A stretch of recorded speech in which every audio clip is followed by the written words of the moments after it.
Microsoft Word'ın dastlabki asas namlıq dərsimiz davamlaşmadıdır. Növbətdəki dərsimiz Word'da cədvəl qıstırış yoki sizish.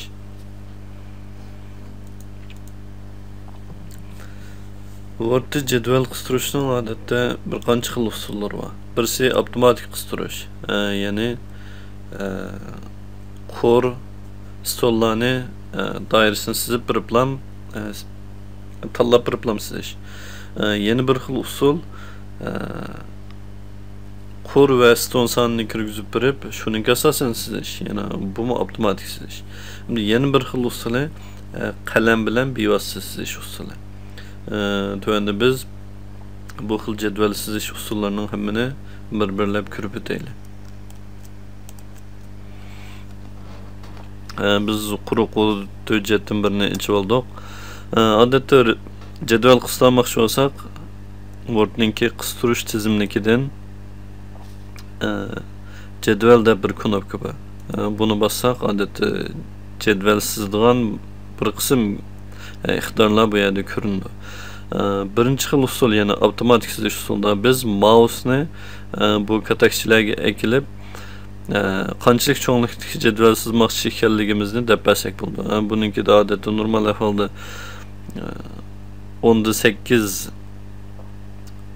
8'lik cədvəl sizish buldu, yani 10 qor 8 stolluq. Mesela biz 4 qor 2 qor 2 stolluq bir cədvəl sizaydı. Yani bu yerden 2 qor 2 stolni tanladık. Cədvəlimiz sizildi. Yani bu nəhayət addi usul. Özümüzdeki ihtiyaca asasen qanchalik cho'nlikdagi jadvalga ehtiyoji qo'ysak, shuni bevosita sizsak bo'ldi. Lekin buning albatta cheklanmaligi va 10 qurdan ortiq sizish bo'lmaydi. Bu birinchi xil usul.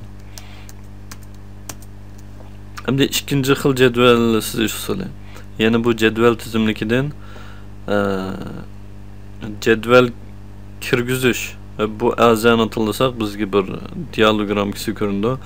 Bu yerda biz jadvalninki bir qism parametrlarini ko'zib bersak, bizga jadval sizib berdi. Masalan, rest soni, ya'ni ston soni,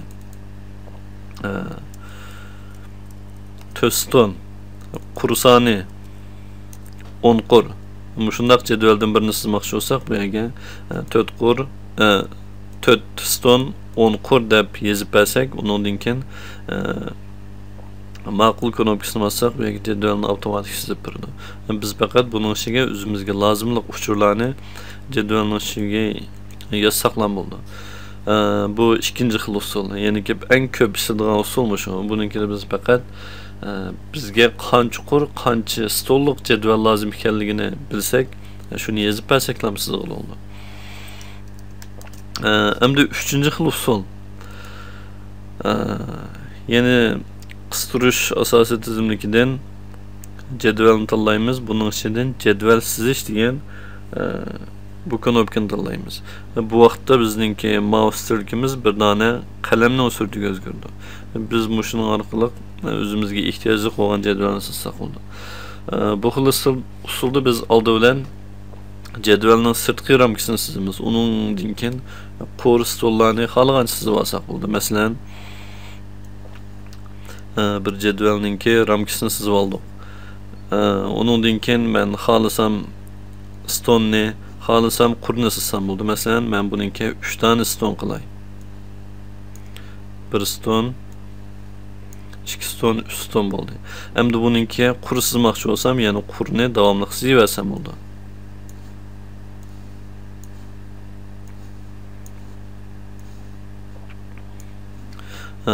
Bu qalam orqali sizish usuli.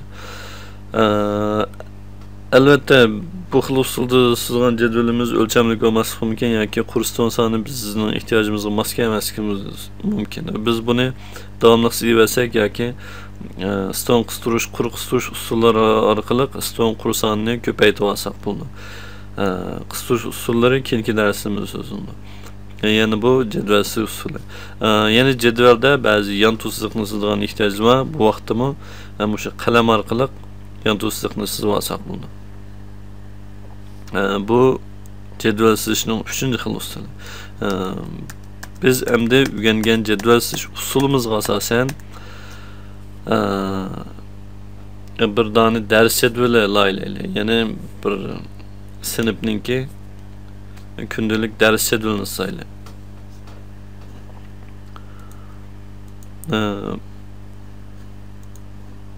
Hozir qalam jadval sizish oltida ekan, men xat yozish uchun buni amaldan qoldirib o'tay. Yana yes knopkasini bosdim. Endi jadvalning temasini yozaylik. Kirgizgichni Uyg'urcha alatga keldik. 2. yillik 2. sinfning dars jadvali. Biz mavzuni qo'ydik. Mavzuni o'ttirg'i to'g'rilaymiz. Endi biz buningki ostiga jadvaldan birini qistirishimiz kerak.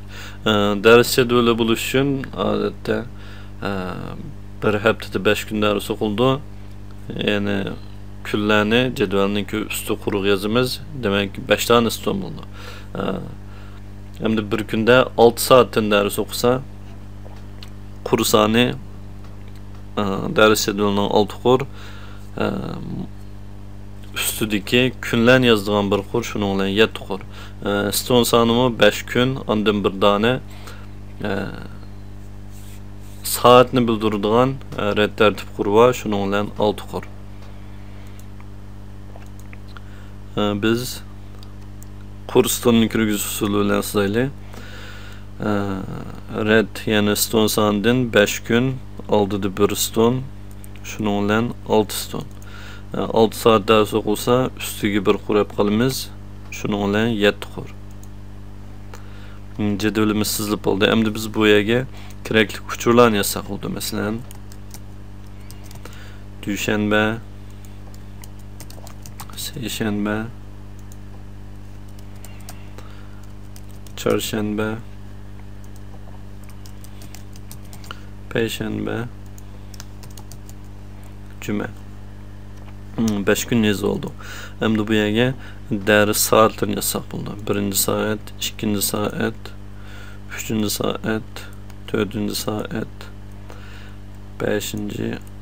6. soat. Bizningki dars jadvalimizningki asosiy jadval qurilmasi sizib bo'ldi. Endi biz bu yerga jadvalning ichiga darslarni to'ldirsak bo'ldi. Masalan, dushanba 1. 2. soat adabiyot darsi. 3. 4. soat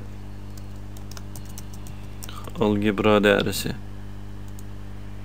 5. 6. soat fizik darsi deganga o'xshash. Bu bo'sh o'rinlarni keyin to'ldirib olsak bo'ldi. Shunga o'xshash. Boshqa kunlarni bir-birlab to'ldirsak bo'ldi. Endi bu yerga yana ozroq uchur yozishimiz kerak. Buning uchun biz bir dona yan to'siq chizib oldik. Qistirish, jadval, jadval sizish, yan to'siq chizdik.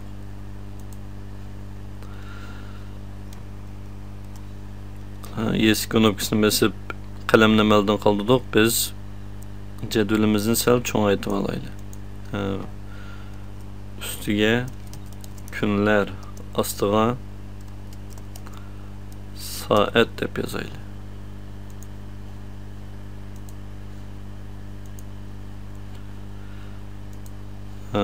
Bu ikki qurninki bir qurni so'lga, bir qurni o'ngga to'g'riladik. Ders jadvalininki asosiy qurilmasi bu shaklda bo'ldi.